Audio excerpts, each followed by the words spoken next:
Hi అండి, అందరూ ఎలా ఉన్నారు? నేనైతే చాలా బాగున్నాను. ఈరోజు వీడియోలో మీకు వెజిటేరియన్ మటన్ ఎలా చేసుకోవాలో చూపిస్తాను. వెజిటేరియన్ అంటున్నారు, మటన్ అంటున్నారు ఏంటా అనుకుంటున్నారా? ఏం లేదండి, గుడ్ డాట్ కంపెనీ వాళ్ళు సోయాబీన్ పేస్ట్ ని బ్లాక్ రూపంలో అమ్ముతున్నారనమాట. ఈ బ్లాక్ ని మనం చిన్న పీసెస్ గా కట్ చేసుకొని కర్రీలా చేసుకోవచ్చు, లేకపోతే కబాబ్స్ లాగా చేసుకోవచ్చు. ఎలా చేసినా బాగానే ఉంటది.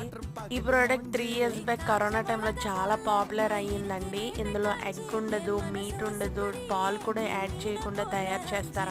సోయాబీన్ పేస్ట్ తో తయారు చేయడం వల్ల దీంట్లో హై ప్రోటీన్ అనేది ఉంటదండి. మనకు పాండమిక్ అయిపోయిన తర్వాత ప్రోటీన్ అనేది చాలా అవసరం. నాన్ వెజిటేరియన్ కి హై ప్రోటీన్ ఫుడ్ అంటే ఏమి ఉండవు కదండి. అలాంటి వాళ్ళకి ఇలా చికెన్ టైప్ లో లేకపోతే మటన్ టైప్ లో మీకు నచ్చిన మసాలాలు యాడ్ చేసుకుంటూ తయారు చేసుకోవచ్చు.